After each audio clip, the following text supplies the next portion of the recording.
Ahora cambiar de tema porque será finalmente el juez federal Ariel Lijo quien quedará a cargo de la investigación de las campañas de Cambiemos 2015-2017. Vamos a hablar de esto con Hugo Alconadamón, que ya está aquí con nosotros. Bienvenido, Hugo. Buenas noches, Eleonora. Un placer estar contigo. El placer es todo mío. Bueno, muy bien. Y finalmente le tocó al hijo. Creo que diste en la clave. ¿No? Finalmente, al fin.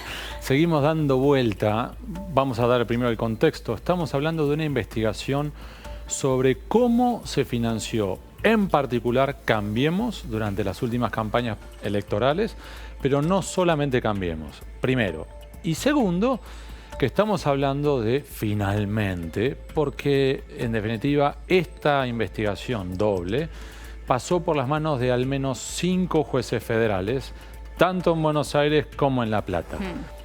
Vamos a darte, si querés, Eleonora, el subtitulado. Dale. Señor, señora, cuando usted ve que un expediente pasa por demasiadas manos, demasiado rápido, es porque quema. Y hay muchos jueces federales que preferirían un pasito atrás. Y se van pasando la pelota. Por un lado. Y hay otros que, por el contrario, les encantaría tener ese expediente y a su vez, en ocasiones es el poder el que le dice, correte un costado, prefiero que no seas vos, y piden el apartamiento del juez. En resumen, ¿de qué estamos hablando? En este caso puntual, Eleonora, estamos hablando y la pregunta es ¿cómo se financió Cambiemos? Tanto en la elección presidencial de 2015, Sí. en la cual resultó electo el ahora presidente Mauricio Macri, como así también la de 2017, con las elecciones legislativas que tuvo a María Eugenia Vidal como gran protagonista, porque aunque era gobernadora, es quien se puso al hombro la campaña legislativa en la cual estaba como uno de los baluartes Esteban Bullrich. Claro, sí, recuerdo muy bien, en donde se encontraron que había muchos aportantes que eran aportantes truchos. ¿Y esto qué significa? Si tenés aportantes truchos, la pregunta es quiénes fueron los verdaderos aportantes. Claro. Ergo te ¿Qué hay lleva a su detrás? vez a otra pregunta, es ¿de dónde salió el dinero? Por eso, a su vez, esta investigación pasa, por un lado, sobre la falsificación de documentos, porque si vos decís que fue un aportante y ese no es cierto, Sí. ese documento es falso, es trucho. Primero. Segundo, si además tenés que esa persona puso el nombre por otro, estás hablando de dinero que fue lavado. ¿Por qué? Porque si en definitiva tenés un circuito que da la vuelta con dinero negro y lo tenés que tratar de blanquear, hay una trampa Claro, de por medio. Claro. Entonces, en esta historia, lo que tenemos hoy es que este juez, que ya ha manejado otras investigaciones sensibles, tanto sobre financiamiento electoral como sobre el actual gobierno, es quien ahora se encargará. El juez federal Ariel Lijo, que le vino fenómeno. Él tiene la causa del correo. Correcto. ¿No? Este juez federal, Ariel Lijo, tiene por un lado una causa sensible para el gobierno actual, que es la del Correo Argentino, donde en definitiva lo que se investiga es, hubo un conflicto de interés y en definitiva el gobierno de Macri trató de beneficiar a una empresa de Macri. Y en ese sentido ya llamó a indagatoria al entonces ministro de Comunicaciones, Oscar Aguada, actual ministro de Defensa. Sí. Esto por un lado. Pero al mismo tiempo, el juez federal Ariel Lijo estaba sujeto a una investigación en el Consejo de la Magistratura puesto bajo presión por el gobierno actual. Con lo cual, por un lado, vos me investigás a mí Claro. y yo te investigo a vos. Con lo cual, si no me molestás demasiado, yo tampoco te voy a molestar demasiado. Clarísimo. En este contexto ocurre que ahora, después de un largo periplo, termina en las manos de él esta investigación por partida doble. ¿Por qué?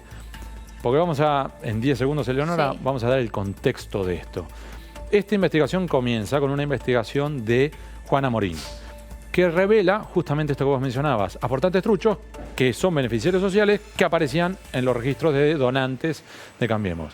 Esto comienza una investigación en La Plata, queda a manos de Kreplak, un juez federal de La Plata, Ernesto Kreplak, que empieza una discusión con el juez que está a cargo del juzgado electoral en La Plata, que es Adolfo Sciulu, mientras que en Buenos Aires, a su vez, hay otra investigación que por un lado termina en las manos del fiscal Jorge Di Lello, que a su vez le dice a la jueza federal con también competencia electoral, que María Servini cubría, todo esto parece un trabalengua, Sí, sí, sí. pero esto es lo que pasó.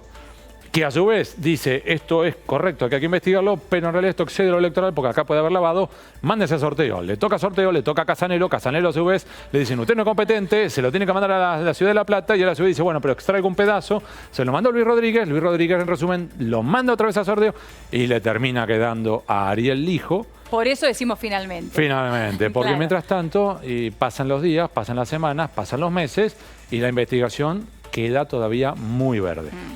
¿Cuál es la hipótesis según el fiscal que está a cargo, que es Ramiro González? Lo voy a leer para no equivocarme. Él lo que plantea es que las maniobras bajo sospecha consistirían en el pago a diferentes proveedores del Estado, y en particular del Estado porteño, de millonarias sumas dinerarias en negro durante la campaña electoral, así como el desvío de recursos pertenecientes a la Ciudad de Buenos Aires desde el ente de turismo, es decir, aquel que estaba a cargo de Fernando de Andrés. En esencia lo que significa es, yo desde la Ciudad de Buenos Aires le doy contratos a distintos proveedores del Estado, supongamos constructoras o empresas de seguridad, y esas empresas, a su vez, me devuelven el dinero negro para mi campaña. Ahora, ese dinero que yo, Estado, gobierno, le doy a esas empresas constructoras, en este caso, ¿es dinero que se lo doy en negro? El punto es, a su vez, cómo lo metes después en tu campaña. Uno de los trucos que se usó, el más simple de todos, Eleonora, en 2015, fueron esas cenas de recaudación electoral, en la cual lo que fueron, ¿te acuerdas que valía una fortuna? Incluso a dinero de hoy es una fortuna, imagínate lo que era en 2015. Y vos decías, estas personas pusieron ese dinero. En realidad lo que ocurrió era que en múltiples empresas decían, bueno, yo te voy a poner, supongamos, 1 millón. Pero como no puedo figurar yo como empresa, lo que hago es llevo a mis principales ejecutivos a que cada uno de ellos ponga el rostro y vayan a comer. Y pago la mesa. A su vez, los principales ejecutivos decían, no señor, yo no quiero aparecer, a ver si todavía después acá hay problemas. Terminaban yendo ya no los funcionarios o ejecutivos de segundo rango, sino ya incluso los empleados de carrera de las distintas empresas. Entonces terminabas con, por ejemplo, un director de comunicaciones, cuyo salario no podía explicar jamás un cubierto y terminaba dando vuelta ahí. Eso por un lado. Y después hay un par de ejemplos más. Uno era este de los aportantes, que también como ejemplo se registró, en el caso de Cambiemos, que había no menos de 4.700 aportantes físicos y personas que aparecieron, ¿sí? Como diciendo, yo puse dinero. 4.700 en total. Pero de esos, a su vez vos tenés que 567... De 4.700, 567 eran beneficiarios sociales. Y después había muchos otros más que decían, yo aparezco, yo no soy beneficiario de ningún plan social, pero yo tampoco puse dinero. Claro, yo no puse, no lo reconozco. Pero entonces llegamos a la situación insólita, Leonora, en la cual incluso vos tenés que intendentes de Cambiemos y candidatos a intendentes de Cambiemos que figuraban como aportantes y que se enteraron cuando salieron en la prensa. Un ejemplo, el intendente de Cambiemos en Mar del Plata, Daniel Arroyo. Otro ejemplo, el candidato intendente en Ituzaingó, Osvaldo Marasco. Los dos, cuando se encuentran en los registros, dicen, yo no, Ay, no se hacen cargo. No, porque ni decían, siquiera siendo parte del gobierno. No, porque decían, yo después cómo explico esto en mi declaración jurada, por ejemplo, patrimonial ante la AFIP. Porque la AFIP a su vez dice, perdón, si usted no, en su declaración jurada tributaria de impuestos usted no dice que tenía 50.000 pesos físicos libres para poder gastar. Entonces, o usted me está mintiendo y me está evadiendo, o usted no puso ese dinero. Entonces, muchos candidatos decían, no. Claro, yo de esta me despego. Mía no es. Esto es por un lado, Leonora. Y el otro truco, que es bastante simple, porque además echa la ley, echa la trampa, son, entre otros, los aportes por depósito bancario. En teoría, el que vos pongas un depósito bancario debería ser mejor porque debería elevar, entre otros aspectos, los estándares de identificación de los que aportan tu dinero. Debe ser más transparente. Sí. Ahora, lo que terminó encontrando también la justicia, mientras que daba vuelta este expediente por distintos juzgados, terminaron encontrando, por ejemplo, que en el caso de Cambiemos hubo un elevadísimo número de depósitos que se hicieron en la Ciudad de Buenos Aires, en una sucursal del Banco Nación, sobre la avenida Alvear, en pleno barrio de Recoleta. De hecho, el número específico es 172 depósitos, Eleonora, que se realizaron en solo 2 cajeros automáticos de la misma sucursal, el mismo día, el 4 de octubre de 2017, en un cajero empezaron, no son cajeros, sino esos que vos podés hacer los depósitos. Sí, bueno, son cajeros donde vos podés hacer depósitos, algunos que lo permiten. Entre las 13.04 y las 14.01 y al mismo tiempo entre las 13.19 y 14.53. Con lo cual, en la práctica, señor, señora, esto lo que significa es que hubo 2 personas del equipo de campaña Cambiemos que agarraron dinero, empezaron a meterlo solo y empezaron uno atrás de otro. 1, 2, 3, 172 veces. Entonces, en los cajeros de la avenida, de esta sucursal en Avenida Alvear. esa es una opción. La otra opción es que tuviste 172 personas que por algún motivo fueron todas juntas al mismo sucursal del mismo banco, hicieron la cola y por algún motivo todos se encapricharon por hacer los depósitos para Cambiemos a la misma hora, en el mismo lugar, en la misma sucursal, teniendo infinidad de sucursales de todos los bancos en todo el país para poder hacer los aportes. Claro, totalmente llamativo. Y estamos hablando ahí, en este caso, entonces, de dinero de efectivo, no estamos hablando de transferencias bancarias. Correcto, sí. Entonces, en este contexto, es a su vez, por un lado, lo que tiene que investigar Ariel Lijo, que dijimos antes que ella tenía, ¿te acordás? Una investigación sensible para este gobierno, que es Correo. Sí. Pero además él es un experto en este tipo de investigaciones sobre, por ejemplo, lavado de activos en financiamiento electoral. Pero al mismo tiempo es un gran tiempista.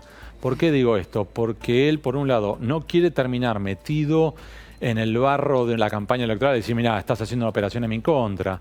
¿Y esto qué significa traducido al español? Él, el juez federal Ariel Lijo, era el que también tenía la investigación sobre el financiamiento electoral del Frente para la Victoria en el año 2007. ¿Pero cuándo hizo esa investigación? Lo hizo en teoría desde el año 2007 en adelante, pero la decisión clave la tomó en febrero de 2016. Y ahí está el gran tiempista que vos marcabas. 8 años después, y recién 2 meses después que el gobierno de Cristina Fernández de Kirchner salió de la Casa Rosada. Con lo cual, si aplicamos los mismos tiempos, estamos hablando que esta también investigación se tomará su tiempo. Claro, o sea que tendríamos que esperar por lo menos hasta después de octubre. Correcto, y a partir de ahí veremos. Novedades. Y si querés, lo último, Leonora, es que el buen punto este que vos marcás es hasta octubre. Y mientras tanto, lo que nosotros estamos reconstruyendo por ahora, que se viene una campaña electoral, ¿me permitís hacerlo muy sintético? Va a ser un asco. Va a ser un asco. Va a ser campaña sucia.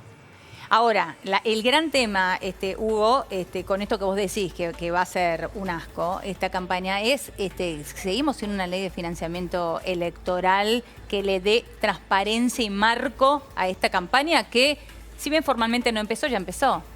Es que aquí tenés múltiples reformas electorales pendientes, algunas de las cuales incluso llegó a prometerlas, recordá, Leonora, el presidente Mauricio Macri en campaña. Entre otras, recordemos, planteó que la Dirección Nacional Electoral debería salir de la órbita del Poder Ejecutivo y que quedará, por ejemplo, bajo la órbita del Poder Judicial, por ejemplo, de la Cámara Nacional Electoral. Al mismo tiempo, también se planteó, pero en esto es cierto, no fue responsabilidad de él, sino del Congreso, el modificar esto de las listas sábanas e ir por el voto electrónico o por la boleta única. Bueno, tampoco se dio. Además, tenemos un planteo para la reforma electoral sobre los gastos de campaña, la televisación, o sea, en múltiples rubros, que en definitiva, una y otra vez, Eleonora, ¿vos cuántas coberturas electorales ya tenés? Y unas cuantas ya. Yo también. Sí. Y todas las coberturas electorales, vos y yo terminamos hablando de, entre otros aspectos, sobre el robo de boletas y la necesidad de tener 80.000 fiscales para las cerca de 80.000 mesas que hay en todo el país. Y la desventaja que eso genera, obviamente, a los partidos grandes versus los partidos más chicos, ¿no? Bueno, prepárate porque vamos a volver a hablar de eso. Absolutamente de acuerdo. Ahora, otro de los grandes temas que creo que no entiendo por qué no se termina de acordar es el tema de la bancarización de los aportes. Es algo tan simple y básico, ¿no? Es que aquí el desafío es aún mayor, porque como decíamos antes, echa la ley, echa la trampa. Si vos decís bancarización, eso también tiene otro truco para hacer la trampa. ¿Sabés cuál es? ¿Cuál? Es, vos vas a figurar como aportante a mi campaña. El truco es, yo te doy 11 pesos, vos vas al banco, depositas 10. Entonces yo recibo de Leonora 10. ¿Cuál es tu ganancia? Te quedaste con un peso. Entonces vos saliste ganando y yo a su vez puedo decir, ¿mi dinero? No, mi dinero me lo aportó Leonora. Falso. Pero en definitiva me permitió blanquear. Claro, pero yo de esa manera por lo menos queda registrado que yo aporté los 10 pesos de tu campaña y alguien hace un seguimiento si yo puedo aportar esos 10 pesos a tu campaña. Y ahí te sumo la siguiente. ¿Cuál es? Que el Cuerpo Nacional de Auditores de la Justicia Electoral, que aclaro, son profesionales de primera, son buenísimos, pero tienen que revisar todos los ingresos y todos los gastos de todos los partidos, de todos los candidatos, de todos los ciclos electorales. ¿Sabes cuántos son? ¿Cuántos? 7. ¿7? 7. Claro, imposible. Con lo cual, cuando hay que desarrollar una investigación, por ejemplo, sobre gastos de campaña, nosotros acá dentro del diario tenemos más personal, más equipo que ellos. Claro. E insisto, son de primera, ¿eh? O sea, no es Sí, que... pero son muy pocos, es imposible. Correcto. Físicamente imposible. De hecho, tuvieron que iniciar un expediente administrativo para poder obtener una fotocopiadora. Ahora, Hugo, dos cuestiones. En el caso de este antecedente que ya tiene el hijo con la campaña del Frente para la Victoria, ¿quién termina siendo el responsable? Porque es uno de los grandes temas, ¿no? Como venís hoy, venís clavando la daga. Bueno, ahí tenés otro truco. ¿Cuál es? En la legislación electoral de avanzada en distintos países del mundo, se lo hace como último responsable al propio candidato electoral. ¿Para qué? Va diciendo, si vos haces trampa o tu equipo hace trampa, a vos te puede llegar a costar incluso el cargo electivo. Vos podrías decir, mirá, es una barbaridad porque elegiste a presidente y al final si hubo trampa a su campaña, ¿terminaste qué? ¿Sin presidente? Claro. Bueno, es un desastre institucional. Sí, es cierto, pero eso obliga al candidato a presidente o a gobernador o lo que fuere a hacerse responsable de decir, muchacho, ojo con lo que hacemos con los números porque nos puede costar todo lo que hemos hecho a lo largo de todos estos años para llegar al poder, ¿sí? Esto ocurre en múltiples países. Sí. Aquí en la Argentina lo que termina ocurriendo es que no importa quién se queda, aparece como último responsable. Esto llevó a, entre otros aspectos, que en la campaña de 2015 se colocara como los últimos responsables a 2 jubiladas mayores de 75 años. Claro. Responsable de campaña. Una de ellas se enteró de que figuraba como responsable cuando la llamamos nosotros desde el diario. Increíble. Claro, bueno, por eso, si no se cambian ese tipo de cuestiones, es imposible. Y aparte, vos lo decías recién, basta con mirar otros países, ¿no? Correcto. Es que hay en estos trucos, es como en la lucha contra la corrupción. No hay que inventar la rueda. Claro. Ya la fórmula ya se conoce, como si vos haces una tortilla con papa. La receta ya se sabe. Sí, El punto es si querés cual. hacer tortilla con papa o te vas a poner a experimentar. Y si te pones a experimentar, ¿es porque vos querés experimentar o porque no querés usar la receta que sí funciona en otros países? Clarísimo, como siempre. Un placer, Hugo. Muchísimas gracias. Muy buena noche.